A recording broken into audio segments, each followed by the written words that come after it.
and welcome to EconVersations. I'm your host, Dr. Dan Sutter of the Johnson Center for Political Economy at Troy University.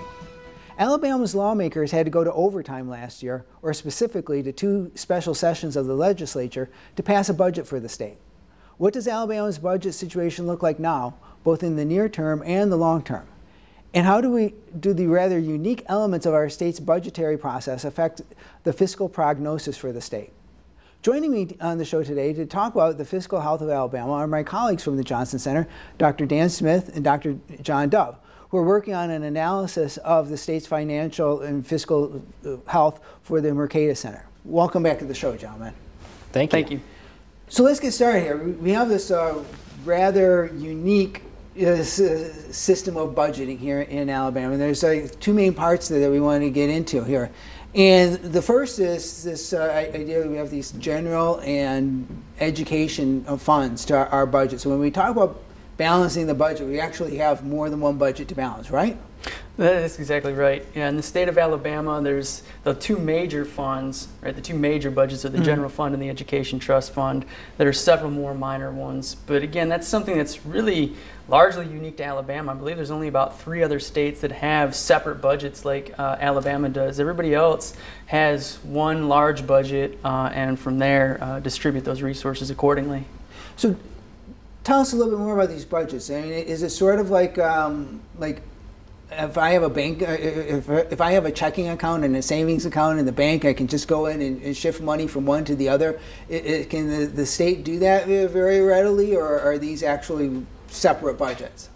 You know, in Alabama, it is actually a fairly strong constraint that it's very difficult to actually transfer funds between those budgets. Again, we saw it, this past year, just a couple of years ago, there were some funds taken out of the education trust fund and put in the general fund, but that really is the exception and not the norm. And when that does happen, it is anticipated that somewhere down the road, the money will have to be reallocated from the fund that it was taken to or put back in. So it really is a pretty binding constraint in Alabama.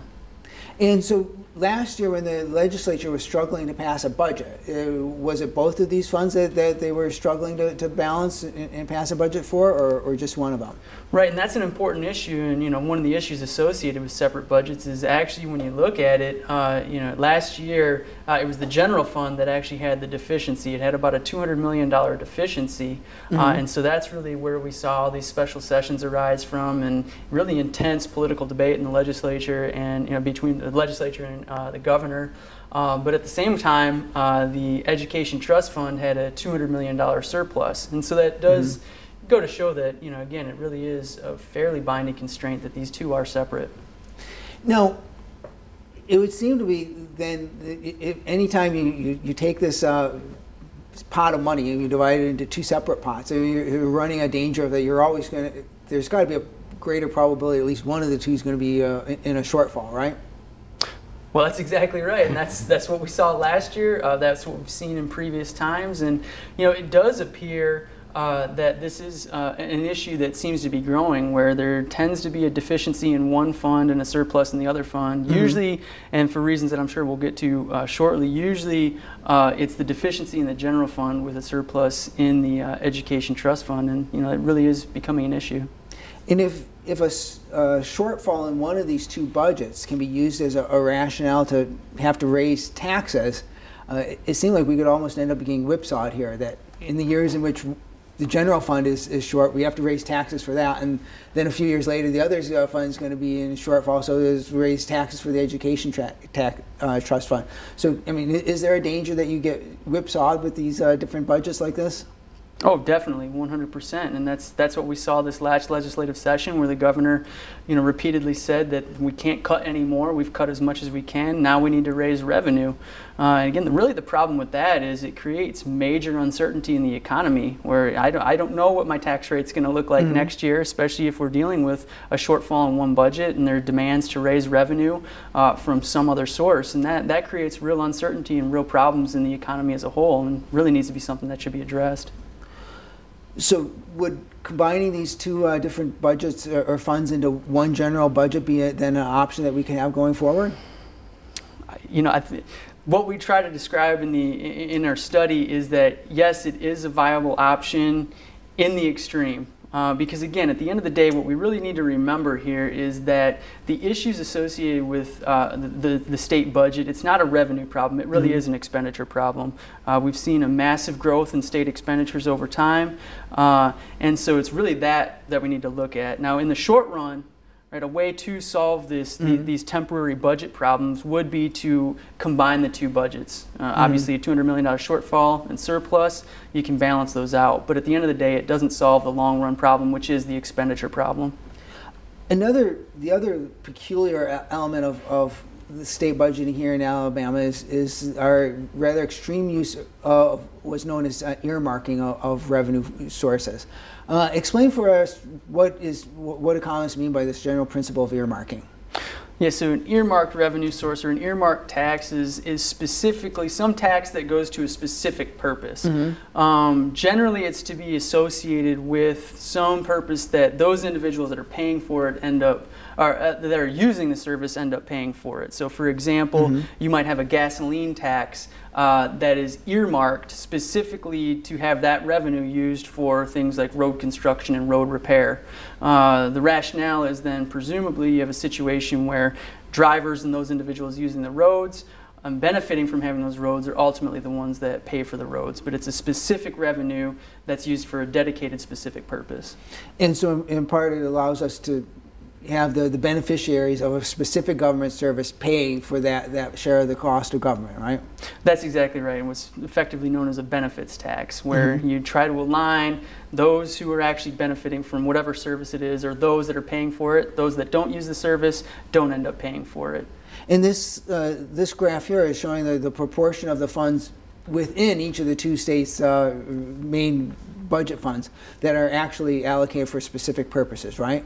That's exactly right. And Alabama has the highest proportion of earmarks in the country. I believe it's 87% right now. I could be a little off, but that's close. The next highest state is Michigan, with about 25% of its revenue sources earmarked. So there's a real discrepancy in how it is that Alabama actually goes about allocating the revenue sources within the budget itself. No, but one thing to be clear is that when we're talking about revenues and revenue sources here, they include a lot of things other than just taxes, right? So some of these revenues that are earmarked in the general fund would be federal dollars that are coming in to pay for Medicaid, right? Right, that's exactly right. Where you do have a lot of intergovernmental grants, things like that. So money coming in from the federal government, where obviously federal dollars are generally going to be tied to a specific purpose. So yes, it would get also lumped in there. But again, given that 87% of revenues are earmarked versus 25%, there's still a lot of state funding that's earmarked. And even our taxes are earmarked in there. So what would be the rationale? I mean, if you're a citizen, why would you want to try to earmark taxes for specific purposes? I mean, is that something you would do? I mean, what would be your basic attitude toward government that would lead you to think that earmarking is something you'd want to do? Well, I think in general, where you have a situation, what it is that citizens would want out of an earmark is to, again, sort of approximate that benefits tax that we talked about, where, it's more of an equity situation there, where individuals using the service probably should be the ones paying for it. And also, it's a situation where, if you have a population that is relatively adverse to taxation in general, doesn't like seeing their taxes increase, it's a way to, at least intuitively, really try to constrain the overall growth in expenditures and the overall growth in government.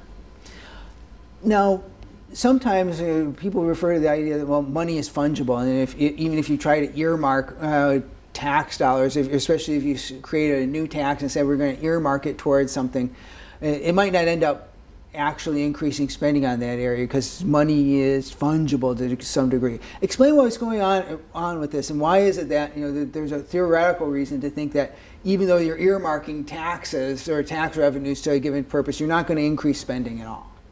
Yeah, well, that's exactly right. So basically the situation is with the fungibility of money, effectively you can use money anywhere. It can go any place that you want it to. So the way to think about it is, if we're spending $1,000 out of general fund, general budget revenues right now on highways, what we could also do is impose a $500 gasoline tax, right? And that would be used specifically and earmarked specifically for highway constructions, things of that nature. Now, presumably, total expenditures on highway construction would increase to $1,500.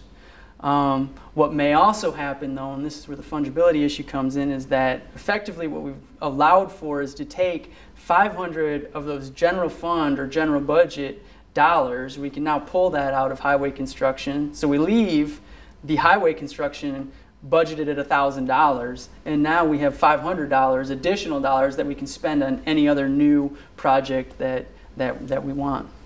So if we think of earmarking it as a way for citizens to try to constrain their state government to spend on specific things, it might not actually work for that purpose, right?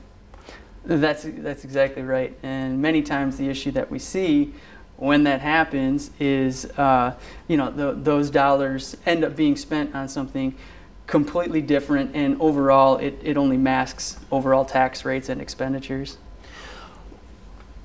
Well, here's a graph that shows us sort of the, from your upcoming study, that shows us the history of our expenditures and revenue here in Alabama. We're going back to 1975. And I guess what I look at this, again, we have some like real peaks and valleys here near the end of this. And that ends up being problematic for our state budget, right? Yeah, certainly. Whenever you have revenues that are very highly volatile with the market compared to expenditures that keep growing up, that obviously creates a very bad outcome during bad economic times, because your revenues are going to dip during those hard economic times, and you won't be able, especially if you have a balanced budget amendment, you won't be able to balance things out. So state governments need to find revenues that increase with economic growth and prosperity. But also, you don't want to give them such growth taxes that they can grow out of proportion of how fast the population is growing. So one of the things that we recommend is actually an expenditure limit that limits the expenditures in Alabama to the growth of the population, which is a good proxy for economic growth. If Alabama's doing well, people are going to be moving in. If people are moving out, the population is going down, and the state expenditures should go down.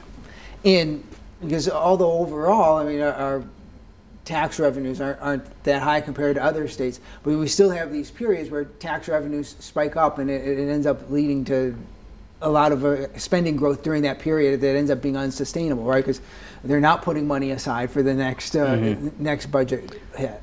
Yeah, politicians are very creative at finding new ways to spend money that they suddenly find themselves with, and that's why my colleague here, John, was saying that we should think of this as an expenditure problem, not a revenue problem. We could think of new ways to collect revenues for the state, but the fact of the matter is every time they get more revenue, they find new ways to spend it, and what we really need to do is find ways to curtail spending in a way that's conducive to economic growth. And these budget crises that we've observed, especially more recently with those pronounced dips in revenue, I mean, they lead to calls for higher taxes, right, to help balance the budget. And so it can be another source of growth in the number and different taxes that we have. And it's precisely when you don't want to increase taxes, and is when there's an economic downturn. There's also a lot of, and we get into this in our study, investments, in-state investments through the pension system that tend to go bad whenever Alabama's economy goes bad. So we need to shore up our pension system precisely when the economy tanks as well. So it ends up being a tax system overall that is not very conducive to economic growth and prosperity. So we have these two different components to our budget: the education trust fund and the general fund. And what different services get paid for out of these two different trust funds? And what is it that we've been, how's the spending pattern been changing over time within these two different trust funds? Right, so the major components, at least in the education trust fund here, obviously it goes towards education, but K through 12 education, higher education, community college system, things of that nature. They've been fairly stable over time, some changes to higher ed. And then the general fund, the two major sources that the general fund goes toward is corrections, and then also Medicaid, Medicare. And what we've seen over time is those two issues, specifically corrections and Medicaid, have really increased total expenditures within the state. And that's something that we really try to address in the study. Again, this is just between 1997 and 2014, so in a very short period of time we've seen massive increases, especially in Medicaid expenditures. With the expenditure growth that we've seen in Medicaid, I mean, it's probably a good thing then that the state declined on the expansion of Medicaid that was associated with the Affordable Care Act, right? Well, and that was a major debate, obviously, that came up not that long ago, whether or not we should actually participate in the Affordable Care Act. And looking at the expenditures in the state, I would say yes. Looking at the experience of other states, I would say yes. Illinois, for example, because the numbers are actually finally starting to roll in for the Affordable Care Act. And what we're seeing is that enrollments in many states are actually much higher than were estimated. Illinois, for example, saw 200,000 more people enroll than were anticipated. Well, those 200,000 people have to be paid for. So their overall expenditure, the estimated expenditures on Medicaid for Illinois went from roughly $500 million over from 2017 to 2020, the estimated expenditures, to now they're estimating an expenditure of $2 billion. Again, that's something that state has to deal with and has to pay for. I don't see it being much different in Alabama. And it would probably be very hard to cut back on those benefits once you've announced that you're expanding Medicaid. Well, that's exactly right. And you've created a new, larger special interest, and you try to cut back once you've put it on the table. That can be politically very difficult to do. Now, Medicaid, trying to constrain Medicaid is going to be a complicated issue because it is this joint, we've already mentioned how the federal dollars come in for Medicaid, and there's this partnership agreement. But is there anything that we can possibly do to curtail or help curb the growth of Medicaid going forward, especially other than simply cutting back services for the beneficiaries? I certainly think there are ways that we can reform healthcare in Alabama that would reduce Medicaid expenditures. Just a couple ones that I think there's some well-founded empirical evidence on is removing certificate of need laws in Alabama. Alabama has substantial certificate of need laws which require any existing hospital or healthcare facility to apply to the state and then have other area facilities vote on whether they can expand or not. And this has, there's a lot of evidence that very strict certificate of need laws prevent competition in the healthcare industry and lead to cost spiraling out of control. Other things, scope of practice laws, for instance, Alabama has particularly strict scope of practice laws, so a nurse cannot open up, a licensed nurse cannot open up an independent facility and prescribe common medicine like just cold medicine and regular antibiotics. Allowing that type of competition would alleviate the waiting line or the waiting room lines in regular physicians' offices for more serious illnesses and complications, and allow a lot more competition in reducing cost. Now, the third one I could think of is telemedicine. Compared to other states, Alabama does not allow you to take a picture of a mole and send it into your dermatologist and do other things via email and phone that a lot of states are taking advantage of that can reduce healthcare costs. So not only are there ways that we can structure Medicaid that can reduce costs, but there's also things that we can do in general to reduce healthcare costs that would also make a big difference with Medicaid. Now, our state has a balanced budget requirement that I think actually relatively strict compared to other states, but although you might think if we got to balance the budget every year, I mean, how is it that we can have a debt? But we do have a state debt, but that's actually one of the points of good news out of your study, right? The news on our state debt is actually pretty favorable.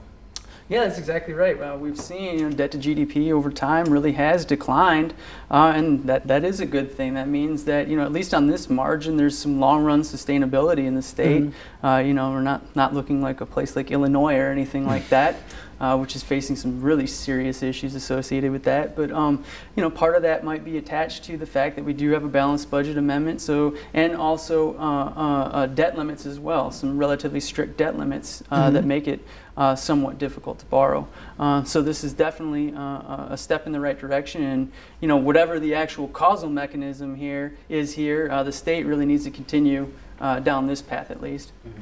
And I will add real quick on this that the state also has unfunded liabilities when it comes to pensions as well as retiree health care insurance, and these amount to approximately about $25 billion using the state's very conservative estimates. So that does substantially raise the amount of debt the state has, and we've been able to go around this debt limit with these unfunded liabilities and not recognizing them fully. So that is a concern, because you add up, that's $25 billion in unfunded liabilities. That's about 2 years of state tax revenues, maybe even 3 years of state tax revenues.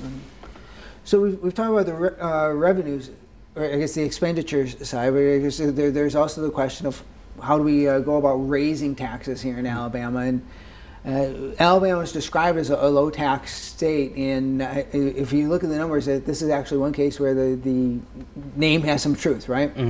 Yeah, so the PARCA, the Public Affairs Research Council of Alabama, recently came out with a state, and Alabama continues to be one of the state with the lowest revenue per capita. However, Alabama's tax rates are certainly not the lowest in the nation. They do have some taxes that are at fairly low rates, but some of our income taxes put us in the middle, or even some of the highest around the nation. So it's really important to make a distinction between revenue per capita and the actual tax rate.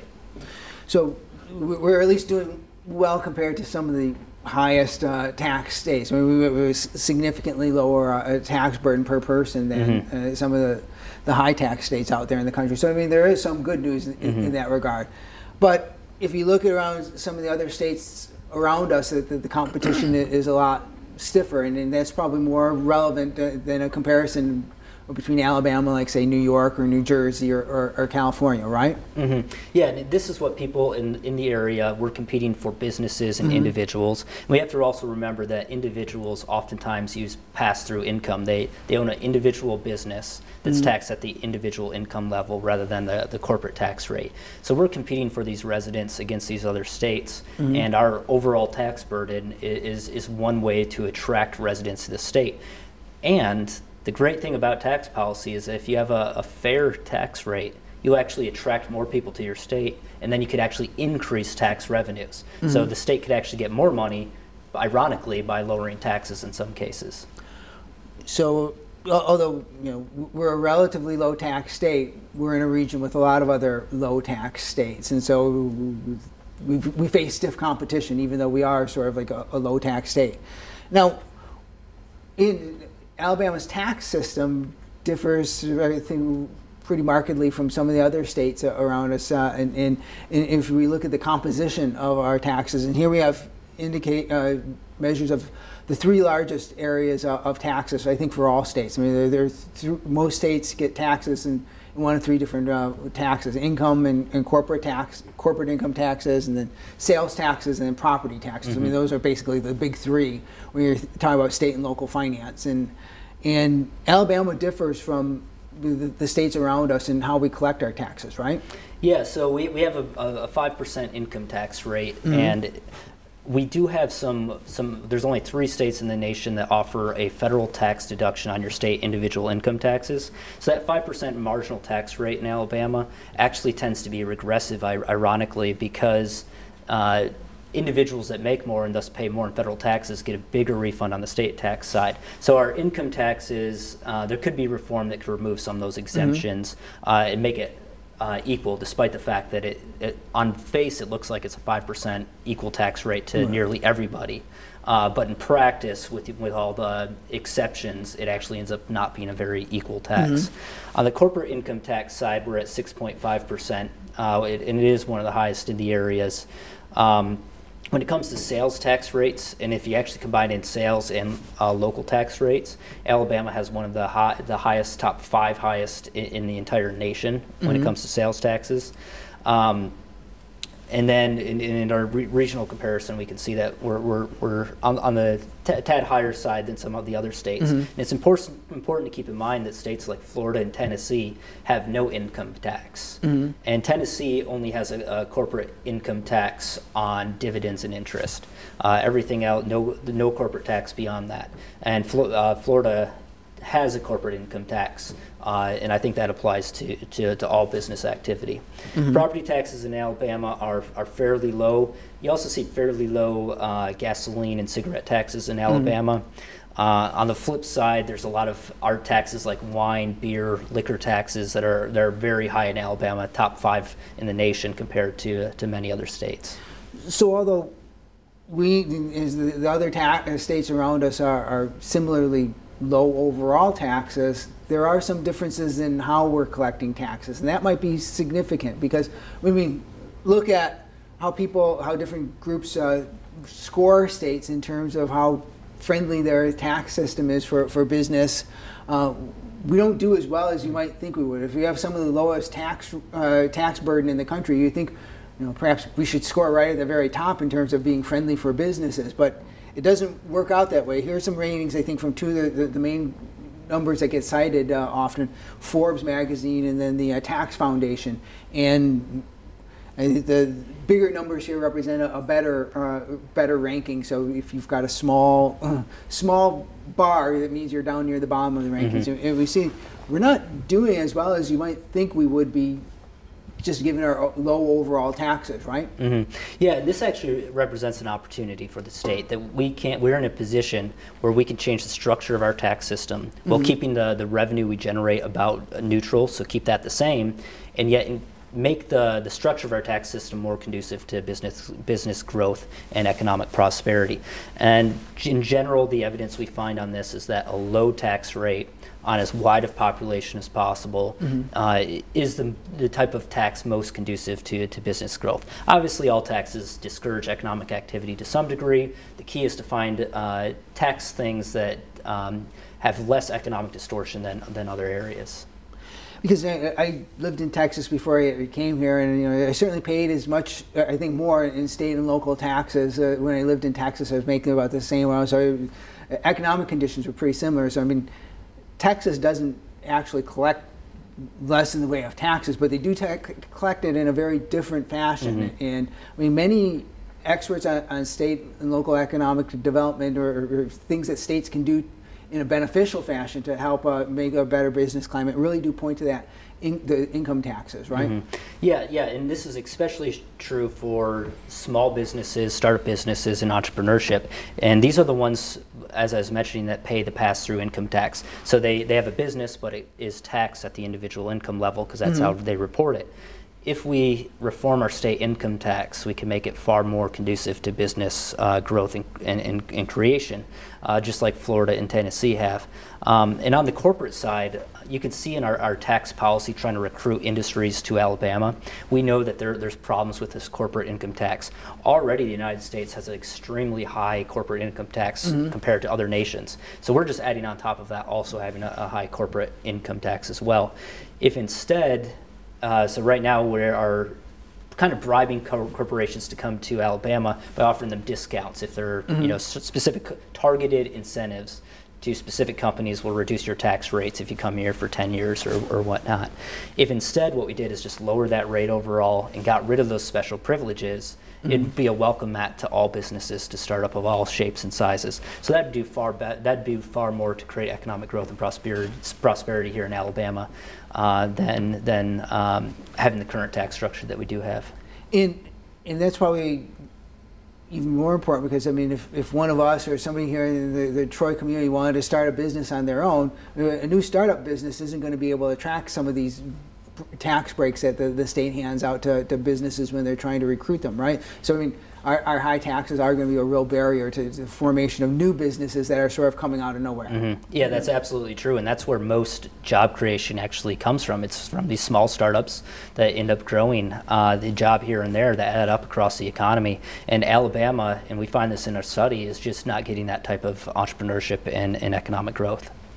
Well, that's a good and interesting point about whether we're getting enough entrepreneurship, but that sounds like that might end up having to be a topic for a future show because we've come to the end of our time. Well, thanks very much, guys, for coming on. I think we'll probably have you on to talk some more about this study in the upcoming months. Sounds great. Thank you. And thanks for joining us. Join us again next time for another EconVersations.